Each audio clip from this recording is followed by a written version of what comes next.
काफ़ी लोग मुझे जानते नहीं होंगे, शायद मेरा नाम भी जानते होंगे। So first of all I like to introduce myself मुझे यादव और today I am going to give you a presentation on RAM, ROM and cache memory.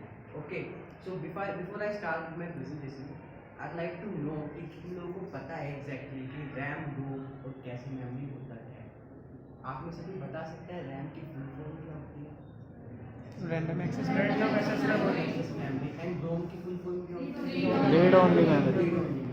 Okay, आपने फुल फॉर्म तो बता दी. मेरा एक प्रश्न ये है कि हमको पता है कि एक रैम की फुल फॉर्म क्या और रोम की फुल फॉर्म क्या है, बट लाइक दोनों एक मेमोरी ही है. तो कंप्यूटर सिस्टम में हम एक ही मेमोरी को यूज क्यों नहीं करते? ऐसा क्यों किया गया है कि एक रैम होती है और एक रोम होती है? किसी के पास है इस पर? कुछ डाटा हमें परमानेंट स्टोर करने के लिए रखना चाहते हैं और कुछ हम प्रोसेसिंग के लिए. ठीक है, ऐसा नहीं हो सकता कि हम रोम से ही डायरेक्टली प्रोसेसर को कनेक्ट कर दें और डायरेक्टली उसके साथ ही लिंक बना दें? इससे परफॉर्मेंस पे बहुत ज़्यादा फर्क पड़ेगा, हमारा सिस्टम बहुत स्लो हो सकता है. ओके, कैसे? अगर एक ही रोम पे एक ही बंदे पे 10 काम का लोड पड़ेगा तो नॉर्मल सी बात है वो स्लो काम करेगा. लेकिन अगर वही काम हम 2 या 4 बंदों में डिवाइड कर देंगे तो काम फास्ट हो जाएगा. काफ़ी अच्छा एग्जाम्पल था. इसके बाद मेरा क्वेश्चन ये है कि जैसे हमें पता है कि जितने प्राइस में हमारी 1 TB की हार्ड डिस्क आती है, दैट इज रोम, उतने ही प्राइसिंग में हमें सिर्फ 4 GB की एक रैम मिलती है अगर DDR5 की बात की जाए. तो प्राइसिंग में इतना डिफरेंस है तो हम ऐसा क्यों नहीं करते 2 रोम लगा दे, 2 हार्ड डिस्क लगा दे computer? I don't see Roma hardly. So ये रैम का है.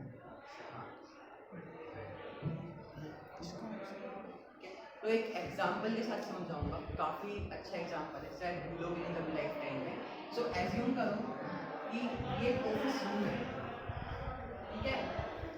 ऑफिस रूम सबको पता है कैसे होता है. एक रूम है, 4 दीवारें हैं, ठीक है? सीए चार्टर्ड अकाउंटेंट, किस किस को पता है चार्टर्ड अकाउंटेंट क्या होता है? चार्टर्ड अकाउंटेंट बताओ. उम्र से काफ़ी बच्चे बता दोगे खड़े होके. मैं बताता हूँ. चार्टर्ड अकाउंटेंट वो इंसान होता है जो एक कंपनी के सारे अकाउंट्स को संभालता है. ओके, तो उस बंदे के पास क्या क्या होता है, उसका काम क्या होता है? कंपनी की सारी जर्नल, सारे लेजर्स, बेसिकली जो हमारे कॉमन स्टूडेंट से नहीं है वो समझ लीजिए ये सारी एक बुक्स है या डॉक्यूमेंट फाइल्स है एक कंपनी की, ठीक है? तो एज्यूम करो कि साइड में जो ही है ना, ये दीवारों के साइड में सेल्फ लगे हुए हैं, उसमें उन्होंने अपनी सारी जर्नल्स डाली हुई है, ठीक है? यहाँ पे उन्होंने लेजर्स लिखे हुए हैं. तो ये जो है उनकी फाइल्स कहाँ पे रखी हुई है, ठीक है? अब जो सीए है, चार्टर्ड अकाउंटेंट है, वो कहीं पे काम भी करता होगा. तो जहाँ पे वो काम करता है ना, ये उसकी टेबल है एंड वो यहाँ पे बैठा हुआ है. सो अब इस केस में क्या हुआ ना कि लाइक वो सुबह आता है 9 AM पे, ठीक है? वो आकर के अपना काम शुरू करता है. तो उसको सबसे पहले जर्नल बुक्स चाहिए होती है, तो यहाँ से उसको उठाता है. उसकी टेबल छोटी है, जबकि बुक्स जो है लाइक बुक्स मान लीजिए कि बुक्स जो लाइक जर्नल्स जो उसके पास रखी हुई है वो 50,000 है, उससे भी ज़्यादा है. बड़ी कंपनीज में इतनी होती है. तो उनको बैक रूम में रखते हैं, सिर्फ एक प्रेजेंटेशन के लिए दिखाया गया आपको, ठीक है? तो बैक रूम में रखते हैं, ठीक है? तो जैसे जब उनको जरूरत पड़ती है जिस फाइल की, वो उठा के लाते हैं, अपनी टेबल पे रखते हैं, उसका काम करते हैं और फिर उसको वापस उसी की जगह पे रख देते हैं.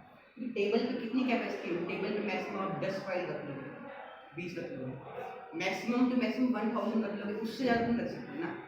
तो इसलिए वो वापस रखेगा, ठीक है? तो इसमें प्रॉब्लम क्या आ रही थी ना कि जो ये बंदा था ना, इसने अपने पेन भी यहीं पे रखे हुए थे, बैग पेन हो गई, कंपनी की सील हो गई है, स्टेपलर हो गया है. तो कभी भी इसको जरूरत पड़ती थी ना, ये उठ के यहाँ से जाता था, यहाँ से पेन लेकर के आ रहा है, फिर इसमें कितनी टाइमिंग खराब हो रही है, वो यहाँ से उठ करके जा रहा है, फिर यहाँ से वापस आ रहा है, ठीक है? तो इसके लिए क्या किया कि अपनी टेबल में इसने अपना एक ड्रॉर बनवाया. अब उस ड्रॉर के अंदर वो कंपनी की सील रखता है और भी जो चीज़ उनको लाइक बार बार जो जरूरत पड़ती है, लाइक पेन है, उसका काम क्या है? चार्टर्ड अकाउंटेंट है, वो डॉक्यूमेंट्स में डील करता है. तो ऑफकोर्स उसको लिखना पड़ता होगा, उसको पेजों को स्टेपल करना पड़ता होगा. तो उसने वो सारे इक्विपमेंट्स है, वो टूल्स चाहिए होते हैं, उसने यहाँ पर रख दिए. अब क्या हुआ कि बार बार ड्रॉर खोलने में टाइम लगता है, राइट? तो उसने क्या किया? उसने एक पेन स्टैंड ले लिया, यहाँ पे रख दिया, ठीक है? यहाँ पे वो पेन रखने लग गया. उसका काम ना काफ़ी फास्ट हो गया. सुबह सुबह वो आता है, अपनी फाइल उठाता है, यहाँ पे रखता है, काम करना शुरू करता है, उसको सब कुछ यही मिल जाता है। स्टेपलर चाहिए, ड्रॉर खोला, निकाल लिया। पेन चाहिए, पेन स्टैंड है, निकाल लिया। ठीक है। अब एक दिन ऐसा हुआ कि उसने सोचा कि स्टेपलर मेरे ड्रॉर में होगा। उसने ड्रॉर ओपन किया, उसने देखा, उसको स्टेपलर मिला ही नहीं। उसने वहाँ पे 5 मिनट खराब की स्टेपलर को ढूंढने में, ड्रॉर में अपने टेबल पे देखा, नहीं मिला। देन फिर वो उठ करके पीछे बैकरूम से स्टेपलर लेके आया। कितना टाइम पड़ गया, लाइक इसको ढूंढने में प्लस पीछे जाके लाने में। अब इसको मैं कनेक्ट कर रहा हूँ टेक्निकल टर्म्स। ठीक है। जो एक बैकरूम है ना, ये आपकी रूम है, हार्ड डिस्क। ठीक है। और टेबल जो है वो आपकी रैम है। तो जैसे ही अपना ऑपरेटिंग सिस्टम स्टार्ट करते हो, आपका जो ऑपरेटिंग सिस्टम होता है वो रोम में होता है। रोम से डायरेक्टली प्रोसेसर क्यों नहीं कनेक्ट होता, इसका रीजन मैं आपको बताता हूँ। सबसे पहली बात, रोम जो होती है वो सीक्वेंसली एक्सेस की जा सकती है। सीक्वेंसली मतलब उसमें इंडेक्सिंग होती है, तो डायरेक्टली जंप नहीं कर सकते, कोई चलना पड़ता है। लेकिन जो हमारी रैम होती है उसमें आप कहीं से किसी भी एड्रेस से डेटा को एक्सेस कर सकते हो। तो ऑपरेटिंग सिस्टम जब लोड होता है तो उसमें कभी यहाँ से फाइल आ रही है, कभी यहाँ से फाइल आ रही है। अगर वो डायरेक्टली हार्ड डिस्क से करें ना, तो जो हमारा बूटिंग टाइम होगा वो काफ़ी बढ़ जाएगा, सिस्टम जो काफ़ी स्लो हो जाएगा, जैसे ट्रिलोकी ने बताया था हमें। ठीक है। तो इसलिए हम रैम का यूज़ करते हैं कि पहले जो रोम से ऑपरेटिंग सिस्टम उठ के रैम में आता है, देन रैम के बाद वो प्रोसेसर के साथ वर्क करता है। फिर प्रोसेसर को जो फाइल चाहिए होती है वो जल्दी से उसको मिल जाती है, डायरेक्ट एक्सेस। ठीक है। तो ये हो गया। अब कंप्यूटर में भी ऐसा होता है, कुछ कमांड्स ऐसे होते हैं जो कंप्यूटर को बार बार यूज़ करने होते हैं। लाइक एग्जांपल ले सकते हैं कि आप कोई चीज़ एक ही सिंगल टास्क कंप्यूटर को बार बार करना पड़ रहा है, तो उसके लिए ना कैशे मेमोरी होती है। तो जो मैंने ड्रॉवर बनाया था यहाँ पे, ये कैशे मेमोरी है। जो पेन स्टैंड बनाया था, ये भी कैशे मेमोरी है। ठीक है। यहाँ तक का सब कुछ समझ में आ गया। ठीक है। अब मैं आपको आगे भी दिखाता हूँ, इसके स्लाइड में कर देती हूँ। तो बेसिकली सबसे पहले हम बात करूँ कैशे मेमोरी। ठीक है। तो जो कैशे मेमोरी होती है ना, वो होती है 3 टाइप्स की, लेवल 1, लेवल 2 एंड लेवल 3। जो लेवल 1 होती है वो सबसे एक्सपेंसिव और सबसे फास्टेस्ट होती है। लेवल 3 उससे कम एक्सपेंसिव, लाइक 2 से भी कम होती है, और उसकी स्पीड भी थोड़ी कम होती है। जो लेवल 1 मेमोरी होती है वो हमारे जो प्रोसेसर होता है ना, प्रोसेसर के अंदर ही होती है। इसका साइज जो होता है वो 128 KB, 256 KB में भी कभी कभी 1 MB भी चला जाता हूँ। आप कहोगे कितना कम साइज में क्या हो सकता है, बट इतने साइज में बहुत सारे इंस्ट्रक्शंस को स्टोर किया जा सकता है। और ये जो इंस्ट्रक्शंस स्टोर होंगे ना, वो रैम से लाने से बहुत जल्दी, कि प्रोसेसर के अंदर ही है वो मेमोरी, तो जो एग्जीक्यूशन होगा वो बहुत फास्ट हो जाएगा। ठीक है। लेवल 2 लाइक ड्रॉवर हो गया, वो क्या होता है, प्रोसेसर यहाँ पे है, प्रोसेसर के साइड में ही लेवल 2 कैशे मेमोरी होती है, और इसके बीच में एक बस होती है जो कि डेटा ट्रांसमिट करने के लिए होती है, ये काफ़ी फास्ट होती है। ठीक है। एक इससे यूज किया जाता है। और एक कैशे मेमोरी वो होती है जो लेवल 3 होती है, जिसका रैम से ज़्यादा होता है स्पीड में, लेकिन L2 से कम होता है। ठीक है। तो वो थोड़ी इससे थोड़ी प्रोसेसर से और अलग रखी जाती है। तो ये हो गई कि प्रोसेसर से कनेक्टेड होती है। ठीक है। यहाँ तक हमने बात कर ली कैशे मेमोरी। अब हम बात करते हैं रैम। रैम का हम सबको पता है कि रैंडम एक्सेस मेमोरी है और ये वोलेटाइल नेचर की होती है। वोलेटाइल नेचर की क्यों होती है? सबसे पहले there are 2 types of RAM, DRAM and SRAM।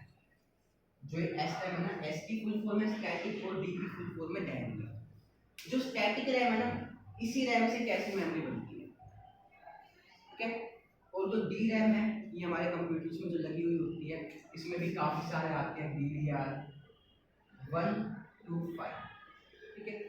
ये इनकी जनरेशन सब 1 to 5। अभी मेनली कंप्यूटर्स में 4 आता है, और जो काफ़ी एक्सपेंसिव होते हैं उनमें 5 आता है, और मोस्टली तो कुछ और टेक्नोलॉजी यूज होती है कई बार। ठीक है। तो ये हो गया रैम के फीचर्स। ठीक है। तो रैम जो होती है हमारी वोलेटाइल नेचर की होती है, क्योंकि इसमें क्या होता है कि चार्ज जो होता है बार बार रिचार्ज की जरूरत पड़ती है। इसको सप्लाई चाहिए होती है पावर की। जैसे इसके पास पावर सप्लाई की जरूरत होती है, वैसे ही इसके अंदर जो भी डेटा होता है वो सारा लॉस हो जाता है। ठीक है। जो DRAM हमारी होती है उसमें क्या होता है, उसमें थोड़ा हमें पावर सप्लाई कम चाहिए होती है। ठीक है। कम क्यों चाहिए होती है? क्योंकि डी रैम के अंदर जो हमारा ट्रांजिस्टर लगा हुआ होता है वो एक बिट के लिए एक ट्रांजिस्टर होता है, लेकिन एस रैम के अंदर एक बिट के लिए 6 ट्रांजिस्टर यूज होते हैं। ठीक है, तो इसलिए एस रैम जो होता है वो एस रैम जो होती है वो ज़्यादा पावर की कंजम्पशन करती है। ठीक है, यहाँ तक क्लियर है। और रोम का हमें पता है कि रोम जो होती है वो बेसिकली हमारी हार्ड ड्राइव हार्ड डिस्क होती है। ठीक है, वो उसमें सिर्फ हमारा जो परमानेंट डेटा होता है वो स्टोर किया जाता है, क्योंकि उसमें ठीक है परमानेंट डेटा स्टोर किया जाता है। और इसके काफ़ी सारे टाइप्स हैं रोम के, जैसे ई रोम, टी रोम। ठीक है, वो मैं आपको बताने नहीं वाला कि वो बुक्स में भी सेम डेफिनेशन है। मैं यहाँ पे टाइम खराब करूँगा, इससे कोई सेकंड लाइक नेक्स्ट मिनट आगे प्रेजेंटेशन होगा। अब इसमें एक चीज़ और है जो हमने इसमें बात की थी बट टेक्निकल वे में बात नहीं की। याद है हमने एक बात करी थी कि सीए ने अपना ड्रॉअर खोला, उसने देखा उसको कुछ मिला नहीं, स्टेपलर नहीं मिला, देन उसने वहाँ पे टाइम वेस्ट किया, फिर वो बैक रूम से जाकर के स्टेपलर को लेके आया। ऐसे ही केस में क्या होता है, कई बार हमारा प्रोसेसर जो होता है, हमारा कंप्यूटर जो होता है, वो सोचता है कि जो डेटा मुझे अभी लाइक जो इंस्ट्रक्शंस मुझे चाहिए वो कैसे मेमोरी में होंगे, तो वहाँ पे क्या उसको कैसे मेमोरी में वो डेटा नहीं मिला। देन उसके बाद फिर वो रिडायरेक्ट होगा, रैम पे जाएगा, रोम पे जाएगा, वहाँ से वो एक्सेस करेगा। तो इस चीज़ को हम टेक्निकल टर्म में कहते हैं कैसे, जो कि टाइम लग जाता है। ठीक है, अब आपके कोई क्वेश्चन हो तो आप पूछ सकते हो, रैम रोम को कैसे करना। मैंने डेफिनेशंस नहीं बताई कि डेफिनेशंस तो बुक में भी तो आप बुक से पढ़ सकते हो। अगर मैं यहाँ पे आके सब कुछ लिख दूँ बुक से देख देख के, क्या फर्क पड़ता है? बुक में तो नहीं देख रहे। अभी इसमें कोई आपको डाउट है, इन टॉपिक से रिलेटेड भी डाउट है तो आप पूछिए।